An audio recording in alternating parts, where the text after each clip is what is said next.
Out of all my Rolex, this GMT Master 2 is the one I experiment with most, trying on different straps. One reason is that I think the Pepsi GMT has a good potential to match up with different straps. Also, this pre-modern bracelet is just not up to the same quality standard as a modern Rolex bracelet. The lugs are already scratched from changing the straps, so I don't mind a few more scratches. I've tried on brown leather, black leather, but never yet a full rubber strap. And since owning the Daytona with an Oysterflex bracelet, I've been wanting to see how rubber would feel on another Rolex. And I've also been eyeing the Tudor Black Bay 58 GMT on the rubber strap. I think that just looks sleek and sporty.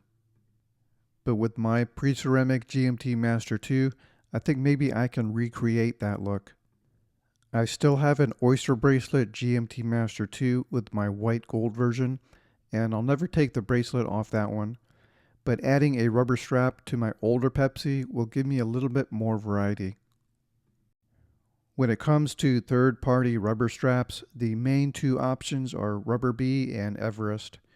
You can choose a strap that uses your original Rolex clasp or one with a prong buckle. I think the one that uses your own Rolex clasp looks better, and that matches up better with the Oysterflex and Tudor strap. Both the Rubber Bee and Everest are the same price, but the main difference is that the Rubber Bee comes in one size, and you can cut it down to your own size. With the Everest strap, you pick the size of each side, just like on the Oysterflex. The sizing is based on the equivalent number of links on the Oyster bracelet.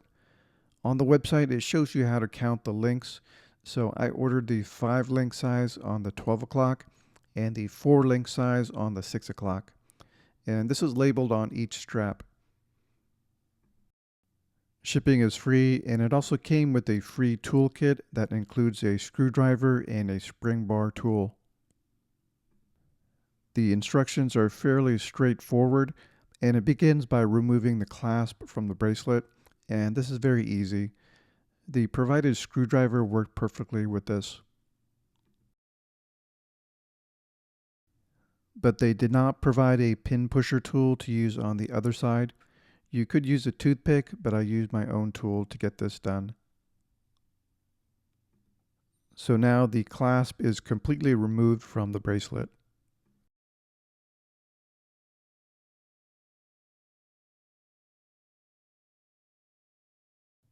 The hardest part for me is removing the bracelet from the watch head, and for this I'm using the Bourgeon tool. I should have taped up the lugs because this is where the scratches come in. And now to install the Everest strap, you just need to do everything in reverse order. The Everest strap already has a spring bar preloaded into the strap, so it makes it easy to install into the watch head. Then I'm using the screwdriver again to attach one part of the clasp. There was some more resistance than I expected, but then it went through fine. And lastly, attaching the other side of the clasp.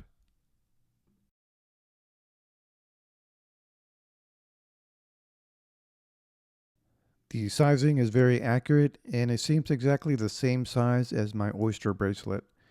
And I still have some room on the micro adjustment to tighten or loosen it. On the wrist, it feels very comfortable, it's lightweight, and it feels very secure on the wrist. You can get this in a variety of colors, but I think the black strap matches up perfectly with the black dial, and it gives off much more sporty and casual vibe than the steel Oyster bracelet. I like that I can still use my original Oyster lock clasp, but the only bad thing is that the faked stamped steel pattern on the clasp just looks out of place with a rubber strap. Now we'll compare the Everest strap with the Rolex Oysterflex bracelet. Rolex only offers the Oysterflex on a few select models, some of the Daytonas and some of the Yacht Masters. They seem to reserve it for their more higher-end watches, which is ironic since it is a rubber strap. And these straps are not interchangeable, So if you buy an Oysterflex model, you cannot change it out for a full metal bracelet. And if you buy a full metal bracelet model, you cannot switch it out for an Oysterflex strap. Rolex does this on purpose in order to restrict availability of certain models and force an additional purchase if you want a specific configuration. So in the Daytona line, if you want a ceramic bezel, you either need to purchase a steel Daytona on the gray market, since they're not available at retail, or purchase a gold Daytona on Oysterflex. The full gold Daytonas on full gold bracelet only come with the gold bezel. So if you do want the ceramic bezel on full gold bracelet, then you're out of luck. The first difference on the Oysterflex is the fins on the underside of the strap. This elevates the strap off the wrist to give it some extra ventilation. I haven't noticed a huge benefit from this so far, but what it does do is makes the strap profile look larger on the wrist. You can tighten it down to hug the wrist closer, but then the fins start digging into your wrist and leave indentation marks on your wrist. The sizing on the Oysterflex goes by letter. By default, it comes with a size E and F. This was too large for me, so I ordered the size D and switched the E to the other side. And that came out to a good fit on my 6.5-inch wrist. The strap attaches to the clasp in a similar manner, but the clasp is a huge upgrade because it has that glide lock mechanism that gives you extra micro adjustment without using a tool. And this is extremely helpful and welcome. Design of the strap is very similar, but the Oysterflex center ridge is slightly more elevated than the Everest. The tactile feel of the Oysterflex is also softer and more supple. The Everest surface is slightly smoother and slick, and the rubber slightly stiffer. It's not a stiff rubber at all, but the Oysterflex is just slightly more pliable in comparison. And of course, the Daytona is much heavier in feel than the steel GMT Master 2 because of all the solid gold on the Daytona.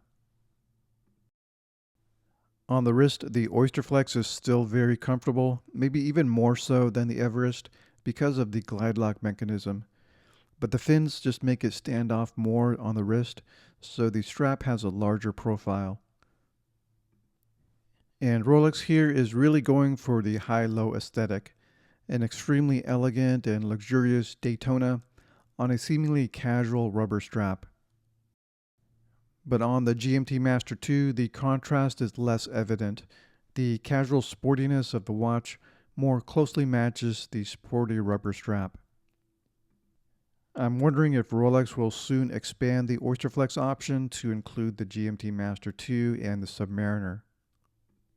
Tudor has already taken this step, and that was maybe one reason why I was looking at the Tudor Black Bay 58 GMT.